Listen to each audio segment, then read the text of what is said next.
நீங்க ஒரு புது லேப்டாப் வாங்க போறீங்களா? வாங்கிடாதீங்க. நம்ம கடைக்கு வாங்க. ஹை கான்ஃபிகரேஷன் லேப்டாப், அதாவது i7 16GB RAM 512GB SSD 10 குறைக்கு டச் ஸ்கிரீன். இது என்ன பிரமாதம்? இது விட பெசலைட் ஒண்ணு இருக்கு. அதுவும் பாதி விலையில. வேணாம்டா.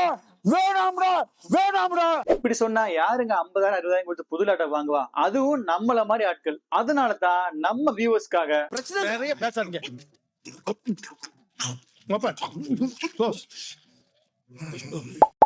The ultimate used laptop buying guide for 2025 is ready.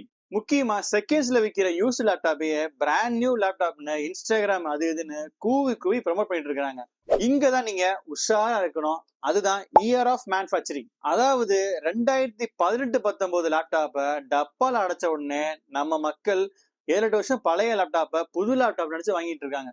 அதனாலதான் சொல்றேன், முக்கியமா நீங்க செக் பண்ண வேண்டியது இயர் ஆஃப் மேனுஃபேக்சரிங். மோஸ்ட் மாடல்ஸ்ல F2 பிரஸ் பண்ணீங்கன்னா பயாஸ் செட்டப்லயே இயர் ஆஃப் மேனுஃபேக்சரிங் காமிக்கும். அது ஓகேனா மட்டும் தான் நீங்க நெக்ஸ்ட் ப்ரொசீட் பண்ணணும். ஃபர்ஸ்ட் ஒரு யூஸ் லேப்டாப் வாங்குறதுக்கு முன்னாடி உங்களோட பர்பஸை ஃபிக்ஸ் பண்ணுங்க. ஏன்னா விலை கம்மியா கிடைக்குதுன்னு குண்டக மண்டக லேப்டாப் வாங்கி நல்லா மாட்டிக்கிறாங்க. இதனால தான் ஒரு முக்கியமான விஷயம் சொல்றேன். லேப்டாப் யூசர்ஸ் பொறுத்த வரைக்கும் புதுசோ பழசோ 3 கேட்டகரி தான்: basic user, medium user and heavy user. நீங்க Excel, Word, presentation, mail check பண்றது, இன்டர்நெட் யூஸ் பண்றதுக்கு மட்டும் லேப்டாப் வாங்குறீங்கன்னா நீங்க தான் பேசிக் யூசர்ஸ். சோ நீங்க வாங்க போற ஒரு யூஸ் லேப்டாப்ல மினிமம் i5ல 8th ஜெனரேஷன் ப்ராசஸர் எபோ இருக்கணும். ஒரு 8GB RAM அண்ட் 256 SSD இருந்தா தாராளமா போதுமானது. சோ இந்த பேசிக் யூசர்ஸ்க்கு ஏன் i3 சொல்லலைன்னா, ஜென்ரலாவே யூஸ் லேப்டாப் இருக்கிற ஃபுல்லாவே கார்பரேட் யூஸ் லேப்டாப் தான். சோ அதுல i3ங்கிற செக்டரே மேக்ஸிமம் கிடையாது.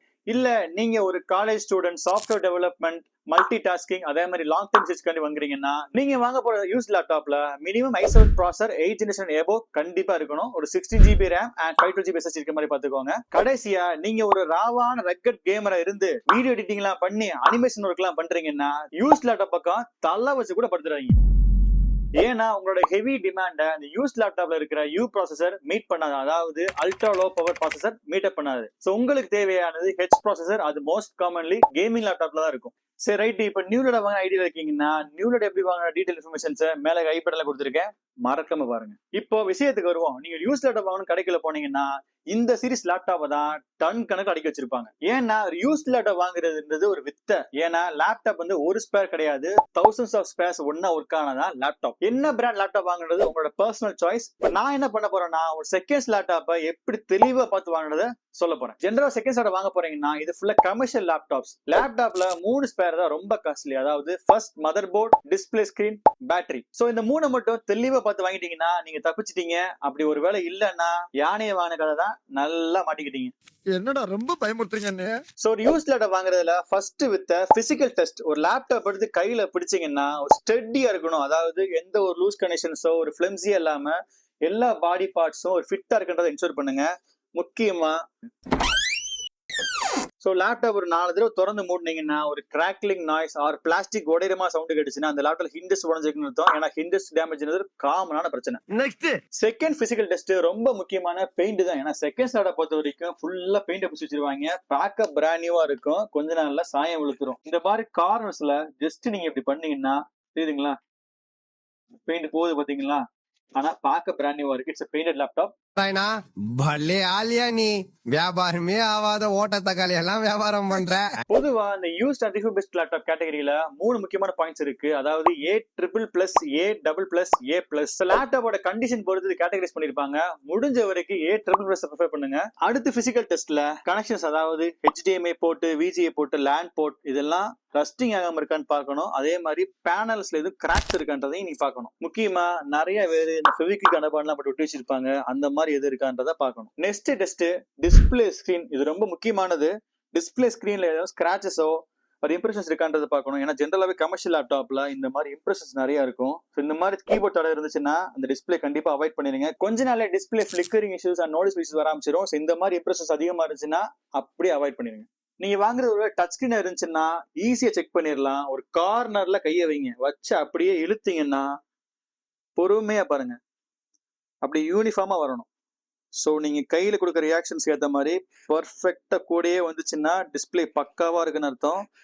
எங்கேயாச்சும் உங்களுக்கு பபிளா வந்துச்சுன்னா டச் ஸ்கிரீன்ல, அதாவது டச் ஸ்கிரீன்ல ஒர்க் ஆகும், ஒரு சில பாயிண்ட்ல ஒர்க் ஆகாது. சோ இந்த மாதிரி டெஸ்ட் பண்ணீங்கன்னா எல்லா பாயிண்ட்லயும் டச் ஸ்கிரீன் ஒர்க் ஆகுறத ஈஸியா செக் பண்ணிடலாம். ஏன்னா இந்த ட்ரிக் டீலர்ஸ்க்கே தெரியாது. சோ இது எல்லாமே ஓகேனா தான் அந்த லேப்டாப்பை நம்ம ஆன் பண்ணி செக் பண்ற மாதிரி இருக்கும். சோ செக் பண்றதுக்கு ஒரு 45 மினிட்ஸ் டைம் ஆகும். சோ இந்த டைம் கொடுத்தாதான் அந்த லேப்டாப்பை கம்ப்ளீட்டா நம்ம செக் பண்ண முடியும். முதல்ல ஆன் பண்ண உடனே பேட்டரியோட பெர்சன்டேஜ் நோட் பண்ணி வச்சுக்கோங்க. ஏன்றத லாஸ்ட்ல சொல்றேன். சர்ச் பார்ல டிவைஸ் மேனேஜர் டைப் பண்ணீங்கன்னா டிவைஸ் மேனேஜர் வரும். சோ அதுல டிஸ்பிளே அடாப்டர்ல கிராபிக்ஸ் கார்டு டிரைவர் இன்ஸ்டால் ஆயிருக்குன்றத பாருங்க. இன்ஸ்டால் ஆயிருக்குன்னா சோ இங்க பிரைட்னஸ் வந்து ஃபுல்லா வச்சு பாருங்க. அதே மாதிரி கம்ப்ளீட்டாவும் 0 பண்ணி பாருங்க. ஸோ டிஸ்பிளேல எங்கேயாச்சும் ஒரு பிளாக் டாட்ஸ் ஆர் டிஸ்பிளேல மைல் லைன் இருக்கான்றதை இன்ஷூர் பண்ணுங்க. ஸோ அந்த மாதிரி லைன்ஸ் எது இல்லை, டிஸ்பிளேல ஷேட்ஸ் எது இல்லைன்னா அந்த டிஸ்பிளே ஓகே.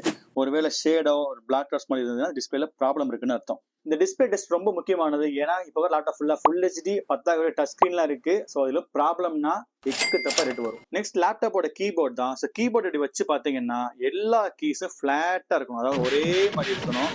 ஸோ இண்டிவிஜுவல் எல்லா கீயை ப்ரெஸ் பண்ணி பாருங்க, ஃபங்க்ஷன் ஆக என்ஷூர் பண்ணுங்க. அதே மாதிரி இது ஒரு ஹாப்டிக் ஃபீட்பேக் இருக்கு பாத்தீங்களா, இந்த ரெஸ்பான்ஸ் வந்து எல்லா கீஸ்லயும் ஒரே மாதிரி இருக்குன்றதை கண்டிப்பா நீங்க பார்க்கணும். ஏன்னா இந்த கீபோர்டுக்குள்ள வர பட்ல ப்ராப்ளம் இருந்துச்சுன்னா ஒரு கீ ஹார்டாவும் ஒரு கீ சாஃப்டாவும் இருக்கும். ஸோ இதுல இருந்து நீங்க டிஃபரன்ஸ் ஃபீல் பண்ணீங்கன்னா கீபோர்டை மாத்துறது ரொம்ப கஷ்டம். ஏன்னா இப்போ வர மாடல்ல ஃபுல்லாவே இன்டர்னல் கீபோர்ட் தான் இருக்கு. நெக்ஸ்ட் செக் பண்ண வேண்டியது டச் பேட் அசம்பிளி தான். ஏன்னா இது ஒரு whole sensor plate.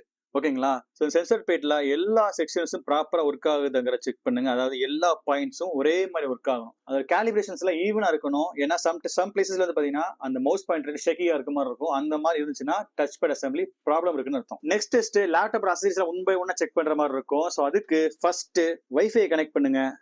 Wifi connect பண்ணி அதோட ரேஞ்சிங் எல்லாம் ப்ராப்பரா வருதாங்கிற செக் பண்ணுங்க. அதாவது நம்ம செல்போன்ல எப்படி டவர் இருக்கோ அதே மாதிரி வைஃபை ஆண்டனா இருக்கு உள்ள. ஸோ ரேஞ்சிங் எல்லாம் பெட்டரா இருக்குன்றத செக் பண்ணுங்க. ஸோ வைஃபையை கனெக்ட் பண்ணி ஒரு வீடியோவை பிளே பண்ணுங்க. ஸோ வீடியோவை பிளே பண்ணும்போது அதுல வீடியோ பிளே பண்ணி செட்டிங்ஸ்ல மேக்சிமம்ல வச்சுட்டு ஆடியோவை சவுண்ட் ஃபுல்லா வைங்க. ஃபுல்லா வச்சுட்டு ரெண்டு சைடு ஸ்பீக்கரும் ஒரே மாதிரி வால்யூம்ல இருக்கான்றதை இன்ஷூர் பண்ணுங்க. எதுவும் இறையிற மாதிரி கிராக்லிங் நாய்ஸ் மாதிரி இருந்ததுன்னா ஸ்பீக்கர் ப்ராப்ளம் இருக்குன்னு அர்த்தம்.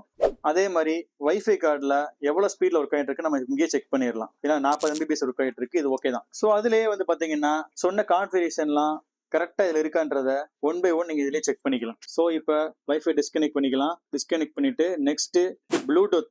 ஸோ உங்க போன்லயே பேர் பண்ணி ப்ளூடூத் கனெக்டிவிட்டி ஆகுதாங்கிறத செக் பண்ணுங்க. நெக்ஸ்ட் ரொம்ப முக்கியமானது லேப்டாப்ல இருக்கிற கேமரா ஒர்க்கா இன்ஸ்டால் பண்ணிக்கோங்க. ஸோ கேமரா நீங்க ஆன் பண்ணதுக்கு அப்புறம் ஏதாவது ஃபிளிக்கரிங் மாதிரி இருந்ததுன்னா கேமரா சென்சார்ல ப்ராப்ளம் இருக்குன்னு அர்த்தம், அவாய்ட் பண்ணிக்கோங்க. நார்மலா இருந்துச்சுன்னா ஓகே. நெக்ஸ்ட் ரொம்ப இம்பார்ட்டன்டான டெஸ்ட் லேப்டாப்போட ஜாதகமே இதுல தான் தெரியும். எப்படி இந்த லேப்டாப் ஸ்மூத்லி யூஸ்டா ரஃப்லி யூஸ்டான்றதை செக் பண்ணணும்னா ஜஸ்ட் உங்கள்கிட்ட ஒரு USB இருந்தா போதும். பிளக் பண்ணுங்க. பிளக் பண்ணிட்டு இந்த மாதிரி ஷேக் எது இருக்கான்றதை பாருங்க. ஸோ ஒரு போர்ட் எங்கேஜ் ஆகும்போது ஒரு கிளிக்கிங் நாய்ஸ் வரும், அதே மாதிரி ரிமூவ் பண்ணும் போதும் ஒரு கிளிக்கிங் நாய்ஸ் வரும். ஸோ ரெண்டு ப்ராப்பரா வந்துச்சுன்னா இந்த லேப்டாப் வந்து ஒரு ஃபேர்லி யூஸ்டு கண்டிஷன்ல இருக்குன்னு அர்த்தம்.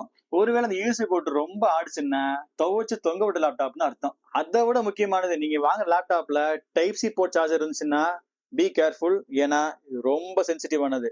அதே டெஸ்ட் தான். Type-C போர்ட்டை மாட்டிட்டு ஒரு எங்கேஜிங் நாய்ஸ் வரும். தெரியுங்களா? டிக்கிங் நாய்ஸ் வரும். டிக்கிங் நாய்ஸ் கண்டிப்பா வரணும். வந்துச்சுன்னா தான் அந்த போர்ட் நல்லா இருக்குன்னு அர்த்தம். ஸோ மாட்டினதுக்கு அப்புறம் ஷேக் பண்ணி பாருங்க. ஸோ மைல்டு ஷேக் இருந்தா ஓகே, ரொம்ப ஷேக் ஆச்சுன்னா அப்படியே போட்டு ஓடி போயிருங்க. காரணம் என்னன்னா அந்த Type-C போர்ட் வந்து பழைய DC ஜாக் மாதிரி தனி கனெக்ஷன் கிடையாது, மதர் போர்ட்ல இன்டர்னலா இருக்கும். ஸோ இதுல இருந்து மைல்டு ஷார்ட் சர்க்யூட் ஆச்சுன்னா மதர் போர்ட் இப்போ இந்த டெஸ்ட்லாம் பண்றதுக்கு ஒரு 1/2 மணி நேரம் 3/4 மணி நேரம் டைம் ஆயிருக்கும். இந்த மீன் டைம்ல லேப்டாப் பின்னாடி கையை வைங்க. ஒரு நார்மலான ஹீட் தான் இருக்கணும். ரொம்ப அப்நார்மலா கையே வைக்க முடியாத மாதிரி ஹீட் இருந்துச்சுன்னா அந்த லேப்டாப் ஹீட்ஸிங் அசம்பிளி அண்ட் ஃபேன்ல பிரச்சனை இருக்குன்னு அர்த்தம். அதே மாதிரி ரெண்டு பக்கமும் கையை அப்படி பிடிச்சு பாத்தீங்கன்னா வைப்ரேஷன்ஸ் இருக்கக்கூடாது. ஸோ வைப்ரேஷன்ஸ் எது இருந்துச்சுன்னா ஃபேன்ல ஸ்பின் ஷேக் இருக்குன்னு அர்த்தம். ஸோ ஃபேன்ல மாத்த போனீங்கன்னா ரேட்டு கூட வரும், ஒரிஜினல் ஃபேன் கிடைக்காது. இப்போ நம்ம பேட்டரிக்கு வருவோமா? ஸோ நீங்க ஆன் பண்ணி ஒரு 1/2 hour 40 minutes ஆனதுக்கு அப்புறம் ஃபர்ஸ்ட் நோட் பண்ணி வச்சிருப்பீங்கல்ல, நோட் பண்ணி வச்சதுல இருந்து பேட்டரி ஃபேர் டிகிரேடிங் சொல்லுவாங்க. அதாவது 100ல இருந்து ஒரு 87 90 வந்துச்சுன்னா அது ஓகே தான். பேட்டரியோட கண்டிஷன் எக்ஸலன்ட் ஆர் குட் இருக்குன்னு அர்த்தம். ஒருவேளை 50 60 40 வந்துருச்சுன்னா அந்த பேட்டரியோட condition poor or need to be replaced. ஏன்னா கமர்ஷியல் லேப்டாப்ல ரொம்ப முக்கியமா கவனிக்க வேண்டியது இன்டர்னல் பேட்டரி தான். ஏன்னா முக்காவாசி மாடலுக்கு ஒரிஜினல் பேட்டரி கிடைக்காது. அப்படியே கிடைச்சாலும் ரேட்டு எக்கு தப்பா வரும். ஒருவேளை கம்ஃபர்டபுள் பேட்டரி உள்ள போட்டிருந்தாங்கன்னா அதோட லைஃப் ரொம்பவே கம்மி. முடிஞ்ச வரைக்கும் லேப்டாப்ல ஒரிஜினல் பேட்டரி இருக்க மாதிரியே பார்த்து வாங்கிக்கோங்க. ஒருவேளை இந்த OEMங்கிற ஃபேக் பேட்டரி இருந்துச்சுன்னா கண்டிப்பா அதை அவாய்ட் பண்ணிடுங்க. நிறைய பேருக்கு இந்த OEM ஃபேக் பேட்டரி என்னன்னு தெரியறதே இல்ல. அதை தெரிஞ்சுக்க விரும்புனீங்கன்னா இந்த ஐ பட்டன்ல கொடுத்துருக்கேன், கண்டிப்பா பாருங்க. இந்த வீடியோவை டீடைலா ஃபுல்லா பாத்துருந்தீங்கன்னா உங்க கையில 10 லேப்டாப் கொடுத்தா கூட அதுல பெஸ்ட் லேப்டாப்ங்களை ஈஸி செலக்ட் பண்ணிட முடியும். இந்த வீடியோ உங்களுக்கு கண்டிப்பா இன்ஃபர்மேட்டிவா இருக்கு நாங்க நம்புறோம். உங்க ஃப்ரெண்ட்ஸ் அண்ட் ஃபேமிலி யாராச்சும் ஒரு யூஸ் வாங்கின ஐடியா இருந்தாங்கன்னா இந்த வீடியோவை மறக்காம ஷேர் பண்ணுங்க. மறக்காம லைக் அண்ட் சப்ஸ்கிரைப் பண்ணுங்க. தேங்க்யூ.